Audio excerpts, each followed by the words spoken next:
everyone, it's John here. I hope you're all doing well. I'm here again with another episode of War for Read, the series where I take you through the best parts of the library. And so far we've had some adventures through Tibet. I've shown you some paranormal books delving into unexplained phenomenon, ghosts, UFOs, that sort of thing. I had an episode on Scottish history. And the last episode went through 10 great science fiction books. So, the past episodes have been a bit dense. They've all been quite text heavy, though a lot of them have had pictures and stuff like that in them as well. You know, like the Barry Cunliffe books, where you can see like graphs and aerial photos, but for the most part it's been like scientific. And in this episode I wanted to go through some different types of books, namely some of my art books. Now I do have quite a lot of art books as well, because I'm a very big fan of visual arts, following different traditions, studying anthropology in the past, led me into that being a go-to if I wanted to get a glimpse of a culture, understand like a different part of history. Then I would look at the art that they produced first. And all of these books here are all going to delve into the spiritual, the esoteric or the occult side of art. And mostly this will be taken in perspective from the Western tradition. So there's no Eastern books in here. There's no African books or anything like that, though I might tackle those ones in another episode, because I do have some books on Eastern art. I've got some African art books as well, and some like South America and places like that. So let's just crack on right into it, because I feel that this book here will sum up the episode and the vibes very well. This is one of my favorite books of all times. And the publisher, Taschen, if you see Taschen on a book cover, it's a feature of quality. If you see Taschen, you know you're going to get what you pay for. In fact, you're going to get more than what you pay for, because this book cost me under £10 new, like still in the shrink wrap, and the quality of paper is brilliant. You know, it's not going to age. It's going to be fine in like 50-60 years.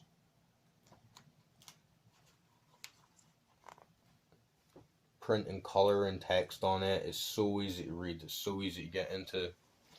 And as you can see, this book, it mostly just is pictures from all over Europe, all into different aspects of say alchemy, how stars, elements, the zodiac,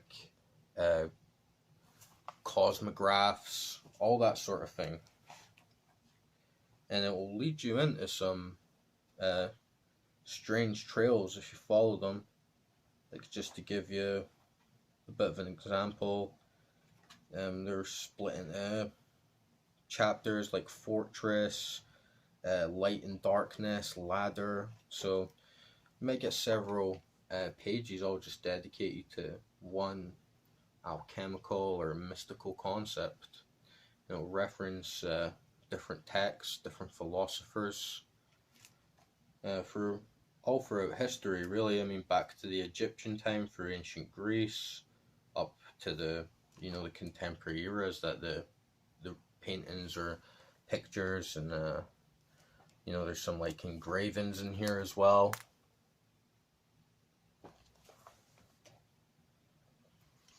And I've read this book a lot.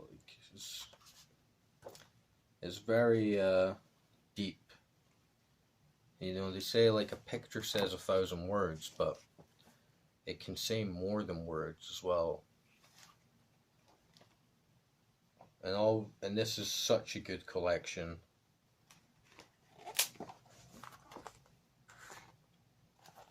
Like, whoever edited this book together just did like such a fantastic job. It's all sourced as well, so like up the sides you know exactly where the paintings come from.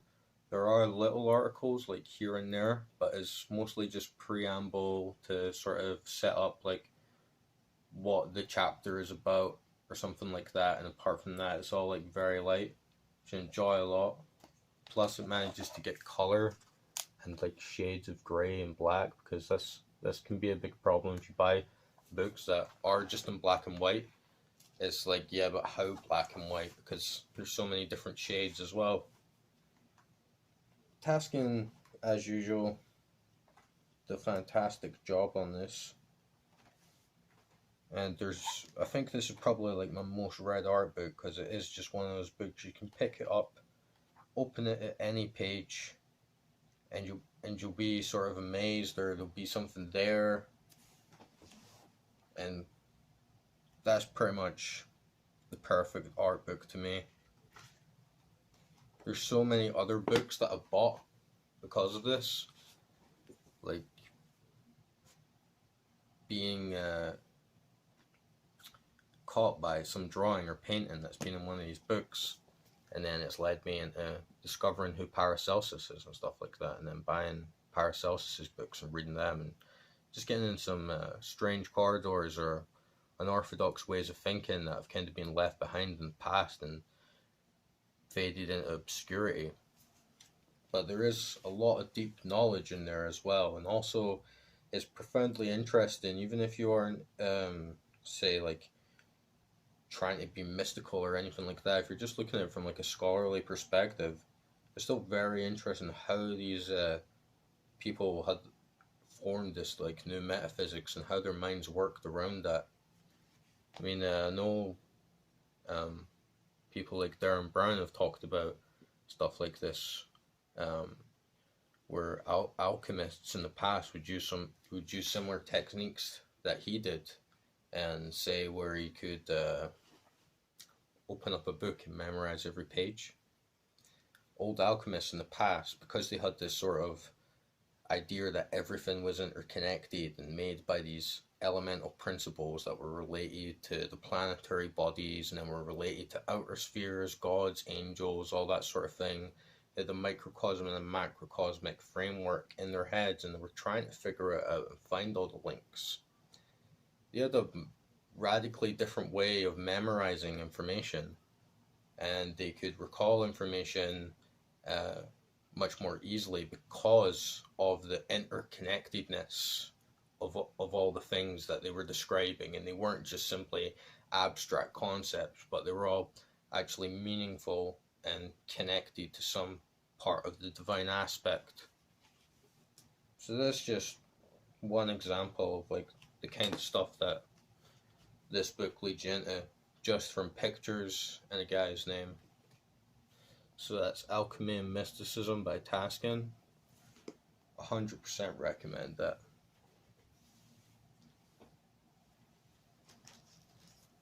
Now the next book that I've got here is Kabbalah in Art and Architecture. Now this is a really big book, like the dimensions are weighty. And it's Thames and Hudson publication, so very high standard for quality once again. The photo prints are done very well, and the size of the book, it makes it like a lot easier to appreciate the art that's being presented to you. Now this book is mostly related to something that's physically manifested, that's sculptured, so either in a building or in some form. There's not like too many paintings in this one, though there are some sketches, and it does if you don't know anything about Kabbalah or anything like that, there's plenty of articles written down in it. It's written in a chronological way to try and show you sort of like the earliest known ideas of Kabbalah. And it will take you beyond the sort of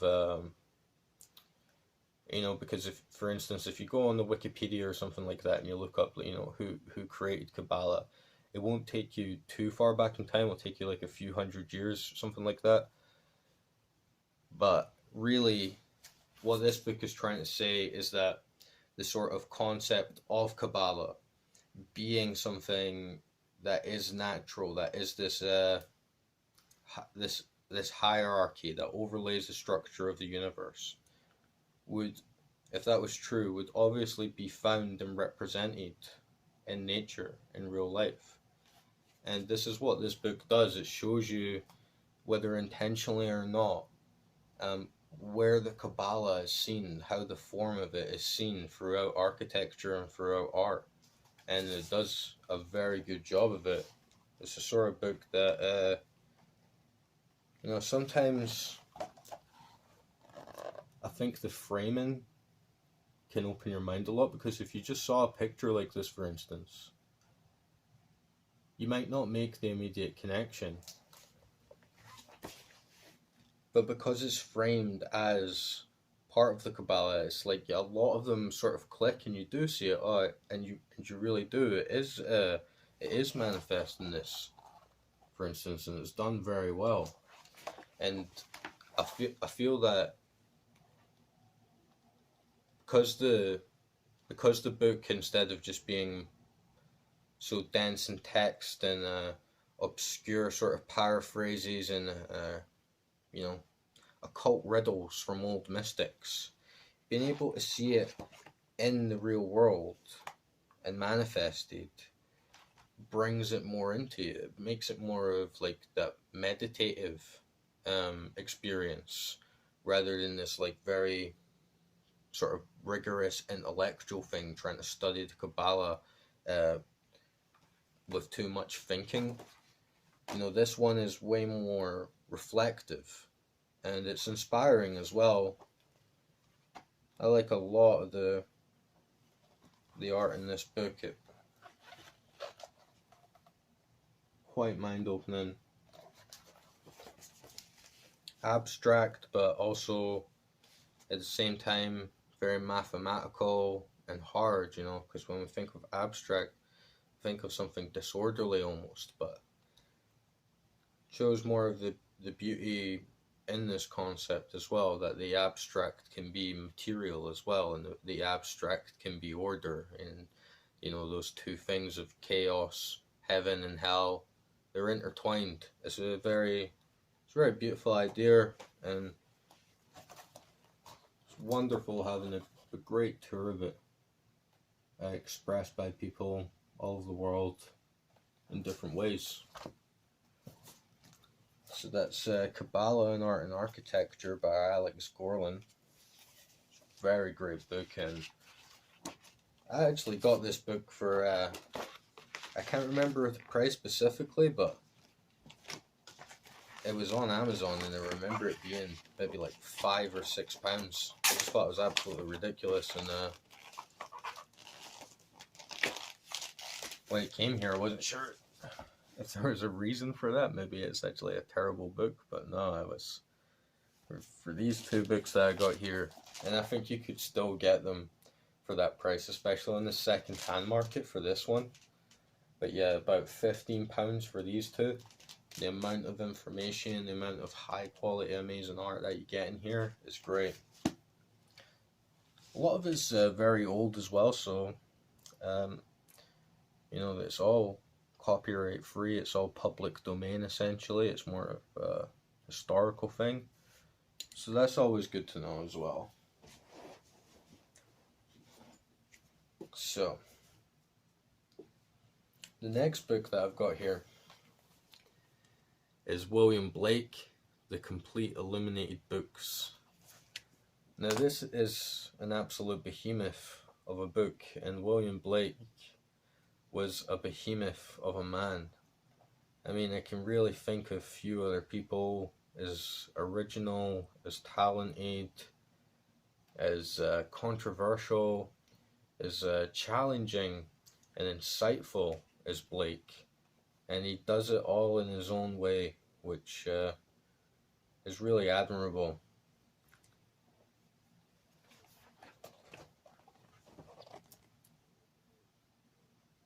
Now, all of these are William Blake's books, and all of his books were painted. He painted all the words, and he painted all the pictures, and he painted the borders for the pages, everything like that.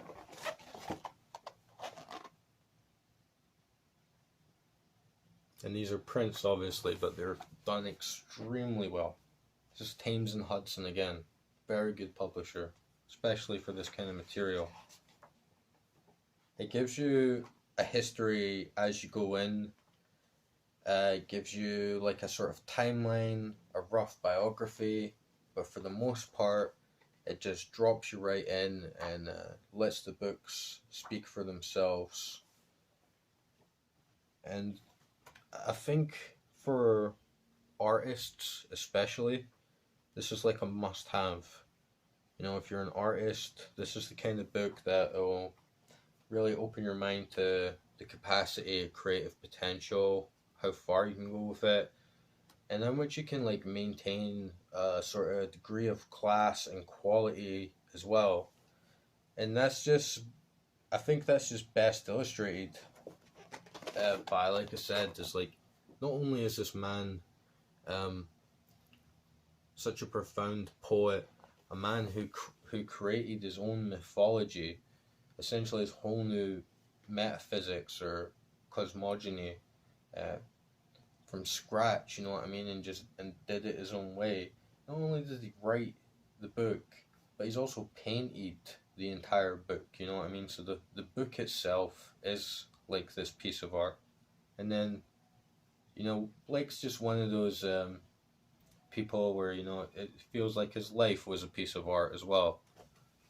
And Blake was a passionate artist, you know, he described himself as a creator, and he wanted to embody that. He wanted to embody being a creator, and I guess align himself with what he thought was sort of the highest good. Now, his books are incredibly compelling. They take you through so much of not only Blake's inner pathos and psychology. You see so much of the raw, like, cultural, political things that he was going through at the time, the things that had preceded it, the books that were available to people like that at the time. So as a study as a whole, you do end up learning a lot. Plus you have this very entertaining, very deep, extremely poetic, handcrafted mythology illustrated by these wonderful paintings that really blow you away. He had such original style. I know no other artist like him really, and is so distinct as well. Even just subtle things like this, like how he's slightly under tinted the words that he's writing under. You know, he's got these pictures with the cosmographic representation next to it, so you can see the colours and where they are on this. It's almost like a key to understanding more hidden tones, more subtle melodies hidden underneath the words, you know. And it's just so beautiful and original. And it's you know, who else has done that? I feel like maybe today Blake's one of those guys that back then, though he wasn't widely successful back in his own time, but I feel like maybe even back then, today, if he was just a normal guy doing this stuff, most people might think he was crazy or something.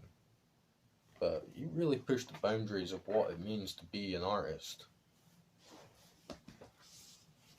So definitely, if you're an artist, William Blake, the complete Illuminated books, you should definitely try it.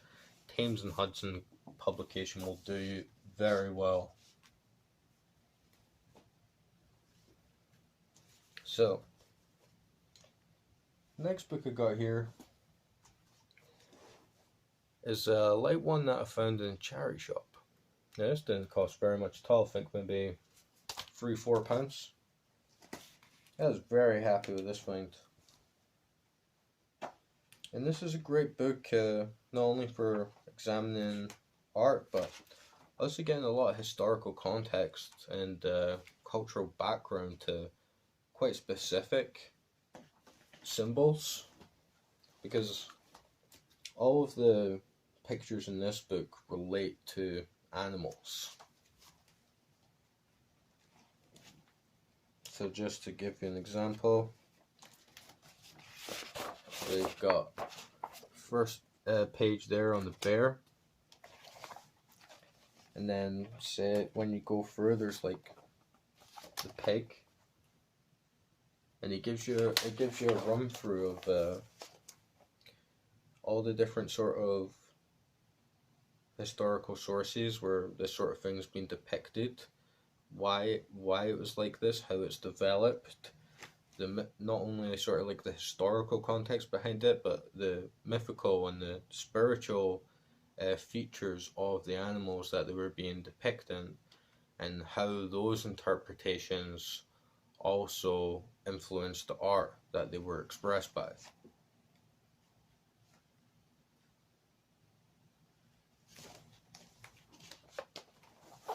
And you've got a really nice set of sort of Celtic mandalas in this book as well. That have always really fascinated me, because I don't see them too much, even though I live in Scotland. Some of these really beautiful and elaborate designs that have died off in a lot of ways. All of the pictures in this book are in black and white, but I feel like with the context of it being the Celtic art and historic art, and focusing more on the, not too much of the detail and the texture, but the lines themselves. So the black and white actually does this one quite a lot of justice. I'm fairly certain, yeah, there is colour in this book as well. Some of the pages have got colour in them. There is like a lot of paintings that are from, say, like the Book of the Kells and stuff like that, like 8th century, and you know, redrawings of like the originals. But then there's also sort of modern ones that are directly inspired and take like the same inspiration, and they're very well done as well. So it's a nice like chill book. Learn a lot in it.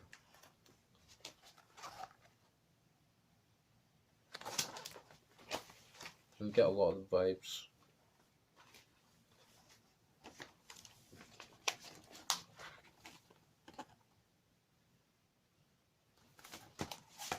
And it's just one of those classic charity shop finds. I mean, you can maybe find this yourself for like the same price I did. And yeah, I really like this book.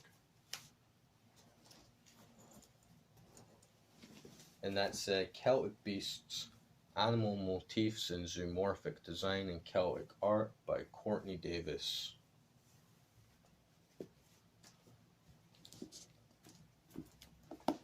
This book here, The Art of the Occult, is a lot more broad in nature, whereas the last book focused more on just like one specific culture or period in a lot more detail. This book takes a much sort of broader scope, going through, I would say, maybe like the past 500-600 years, and that's up to the present day as well. You have a lot of modern paintings in this book, and very similar to the first one, like the Taschen, Alchemy, and Mysticism book. This book really just like drops you in, shows you a very large array of finely crafted art, all with a deeper symbolical meaning. Sometimes you'll get small biographies to say like maybe the event or the book or the piece of music that inspired them to create the piece.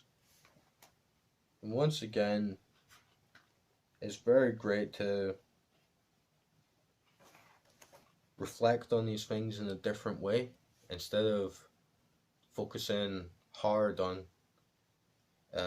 reading so many books and learning so much hard and heavy knowledge. A lot of these paintings really just like let things flow. A lot of them just encapsulate sort of life, sort of transcendental feelings of sort of looking beyond yourself. And you can't go wrong with books like that, really. There's just so many good pictures in there. I'm making sure that most of the ones that I show are all old, and I don't think we got any copyright on them, because a lot of them do.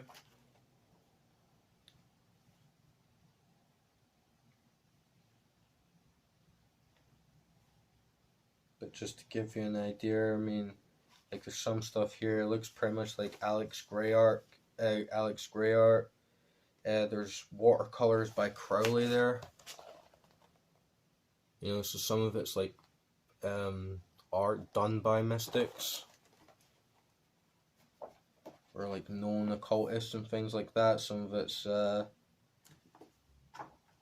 bit more historical. Like there's a 12th century sort of crazy mandala there. Looks absolutely stunning. And it's a great book to show the continuity as well of like how this art is still being expressed, and the slight like altercations of how it is. Almost shows you like where the people are at and how they understand these things, or how they express the concepts differently. Though ultimately the concept in the middle is still the same, it's just a different way of adapting to it, I suppose.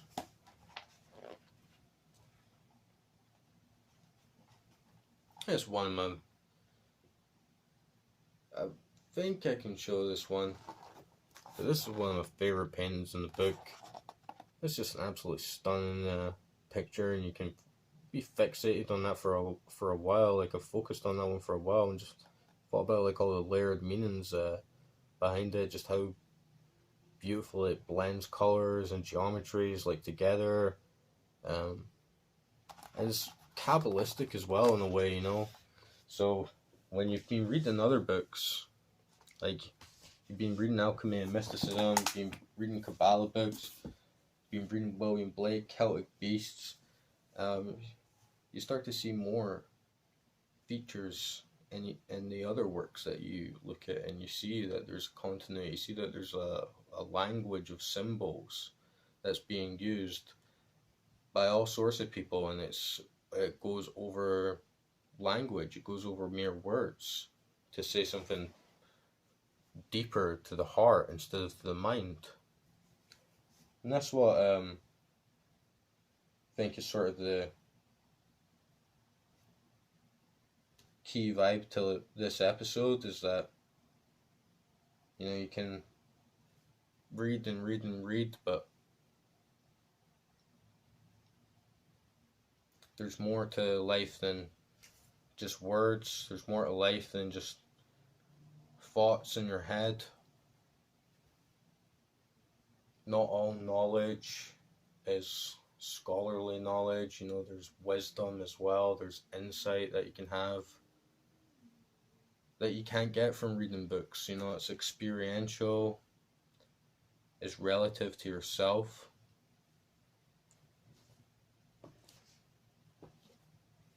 So, the last book that I want to show, it's a bit of a dark one, but also a very well known one, and that is the complete works of Hireynomous Bosch.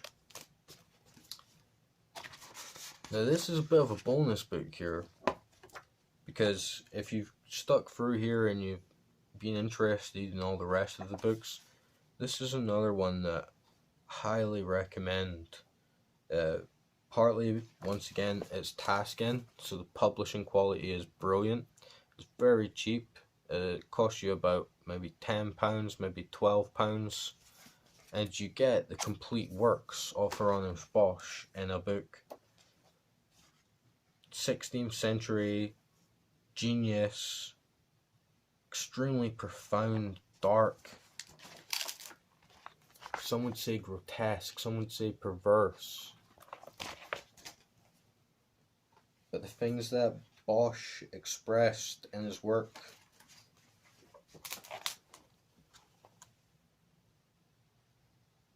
were incredibly deep. And I feel that they're very transcendent and they're very esoteric as well. There's so many pieces, like I was saying earlier on about how you see like a continuity of artists using symbols. When you see paintings here from Hireynomous Bosch, there's so many of those different layers, there's so many of those different symbols in each, even just small corners, just small pieces of each of the details in a painting. And it tells a powerful story. I'd say really overall, like most of the art in the other books that we've gone through are enlightening. They have a positive sort of impact. They're like uplifting and transcendental. Though a lot of Hireynomous Bosch's work, it goes like full on. It's almost like it's the antithesis in a lot of way to these books, because it goes like full on into the chaos, things being disproportionate to each other, or only having this sort of frame of order. But then once you look closer, things are going into chaos. These other books follow like this sort of tradition and like metaphysics of like how art should be and like how art is like presented. But Bosch goes the other way, and his the way that he expresses himself is like I said, very transcendent, but also very disturbing, very almost mad. But that's what I love about it.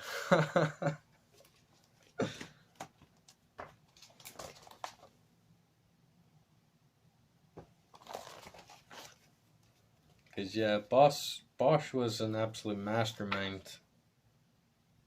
And just looking at his paintings, it's really enough to make you wonder. So many different styles, incredibly talented. Like here's a shot of the, I think that's Earthly Garden of the Lights there. Like absolutely stunning detail.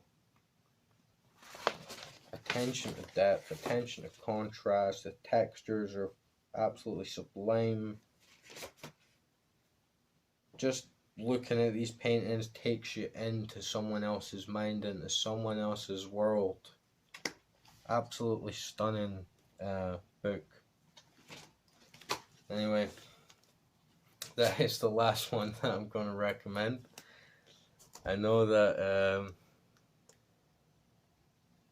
for that one at least, you know, words kind of escape me, but that's how it is, like critiquing art, because for me, like so much of art is just goes beyond what you can say, and that one really encapsulates that one a lot. I'm definitely not too much of a technical speaker or like good at critiquing art itself. Mostly just express like how they made me feel and what is brought to me. But those are 6 great books that have all brought me, you know, a lot of wonder, led me into so many different schools of thought, so many different avenues, and inspired me. What more can you ask for from a book? And all of them as well were extremely cheap. Looking at all 6 of them on the floor, I mean, you're talking £40 at most. absolutely insane value, and it goes to show how much value, how much knowledge, or how much inspiration you can get for very little. And hopefully this video has done a bit to get them out there, you know what I mean? Because a lot of people really should read these books. They're worth your time, and especially if you're an artist or you're creative or anything like that. It's a lot of, it adds a lot to your repertoire, your ways of thinking, all that sort of thing. So I hope you enjoyed, guys. That's going to be it for this episode, and I'll catch you all next time. If you've got any questions or you've got any recommendations yourself, feel free to leave a comment. Alright, cheers now, guys.